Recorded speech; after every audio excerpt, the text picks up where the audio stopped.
This video presents a segmentation analysis of Donizetti's voglio casa. I have the text for the song written over here. The text talks about the singer wanting to build a house that has a view of the ocean. And the first step to doing a segmentation analysis is to listen and identify cadences. So hopefully you've had a chance to do that already. If you haven't, you might go back to Open Music Theory and check out the recording that's posted there along with the score that's posted there. So the first cadence that I heard here was in the fifth measure, a PAC. Then after that, about 4 measures later, I also heard a PAC.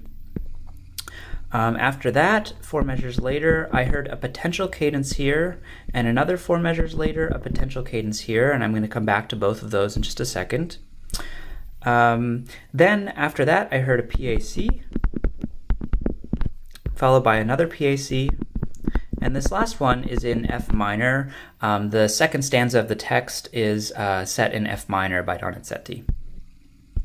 Going back to these two potential cadences, this first one has 5/7 going to 1 with scale degree 3 or mi in the soprano. So if this is a cadence, it would be an IAC. The next one that's a potential cadence has a cadential 6/4 going to 5/7 and then to 1. It would be a PAC with scale degree 1 or do in the soprano and root position 5 to root position 1. This first one, the reason I am questioning whether it's a cadence or not has to do both with the performance I heard and with the construction of the melody. So if we go back to the beginning here, if I label the first phrase with a lowercase a indicating its melodic content, the second phrase is almost an exact repetition of the first. There are a few slight changes, so I would label this second phrase A prime. The changes, for example, are at the beginning we have a leap of an octave, whereas we have the same note instead of a leap of an octave in the A prime phrase. The third note of the first phrase is a D, and in the second phrase it's an F. And then you can see that the C and the A here are actually reversed in the second phrase. Those are really the only differences. The rest of it is the same. So they're very small differences. So I hear that second phrase is a repetition of the first. When that happens, I tend to hear it as confirming a potential cadence. So the way that I'm kind of thinking about listening to this is I'm sort of going along in this A phrase. I reach this moment where I think there's a PAC, and then the second phrase sounds like it's restarting or re-beginning, and so I'm hearing that as confirming the fact that I thought there was an ending, right? So I went along, I thought there was an ending, I heard a re-beginning, and that tells me, oh, there must have been an ending. Something similar happens for this second cadence. I think there's an ending, a PAC, when I get there, and then this third phrase begins, and it begins on tonic, and the melody is on do, and both of those are really strong indicators that there is a sense of beginning there. So again, because I'm hearing a sense of beginning there, it's confirming my intuition that there's an ending. IACs are often a little bit more tricky in terms of whether they feel strongly like a cadence or not, partly because they don't end with the melody feeling closed, right? And they also don't end with it feeling completely unstable. It's like somewhere in the middle there, IACs. So as I'm going along, I hear a potential cadence, and then I'm waiting to hear a sense of either re-beginning or of a new phrase happening. So this third phrase, I would label it B because it's different from the previous two phrases.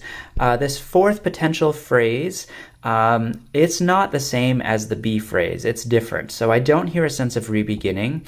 And then I also have a little bit of trouble hearing this as a new beginning. And that may have to do something with the fact that the text here is repeated from the B phrase. So I'm hearing like a repetition of the text. It's not a repeated melody, and it also doesn't sound like a new beginning. And so I'm hesitant to label that as an IAC and feel like it's firmly a cadence.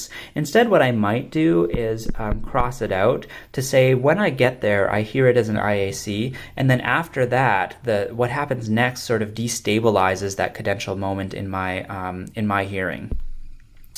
This next potential cadence, something similar happens. When I arrive there, it sounds like a PAC, but in the recording I heard by Cecilia Bartoli, she moves on from that F really quickly. She doesn't linger there, and it makes it really sound like she wants to delay making a phrase ending until the next potential cadence point. So I would do something similar to the IAC where I cross this out to say that when I arrive there, it sounds like a PAC, but then what happens next in the particular performance I heard suggests that the true PAC is reserved until right here. So that's my take on the cadences, but if someone wanted to read that one as a PAC and that one as an IAC, and they didn't feel the same way as I did about those being sort of undermined by what happens afterward, I wouldn't feel strongly about that. I would be fine if someone wanted to say that was an IAC and that second one was a PAC. The ones that I haven't crossed out are not questions in my mind. Those ones feel very strongly like cadences to me. All right, so that's the first step in doing a segmentation analysis, is identifying cadences. And the reason to do that is because by identifying cadences, you've already really done one level of segmentation. You have segmented this section into phrases, right? Phrases we usually represent with arcs like this. The next step in the segmentation analysis then is to segment the phrases into one level smaller, okay? So there could be multiple levels here, right? So here's one level smaller, but we could also have even smaller units. It's possible. What you're looking for is the one level down from the phrase. So that's why you want to do the phrase first, so you have a starting point, and then you can go one level down from that. And on open music theory, one of the strategies that I suggest is to think about if you were to coach someone to rehearse this piece, where might you break it up for them so that they can practice it in smaller units, especially like if they're going to memorize it or something. Where might you want to break it up for them so they can practice it in smaller units, but that it still makes musical sense, right? So within this first phrase, I hear two smaller units, one here and one here, and we signal those with square brackets above the score. Actually, this second one should go right to the beginning of the next one. Then we hear a repetition, right, of the first phrase, essentially, a varied repetition, so that's going to divide the same way, right? Then in the third phrase here, I similarly hear a two-measure idea, followed by another two-measure idea. And by the way, when I'm saying two measures, what I'm doing is just counting the number of beat ones within my bracket. So here's a beat one, and here's a beat one, so that gives me two measures. Okay.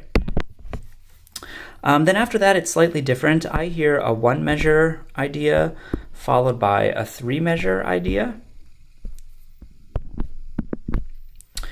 And then after that, I start hearing these one-measure ideas. One there, and one there, followed by a two-measure idea.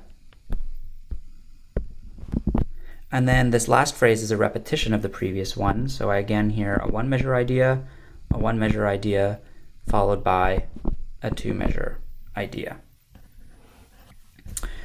So there's a segmentation analysis of Donizetti's Me voglio fa una casa.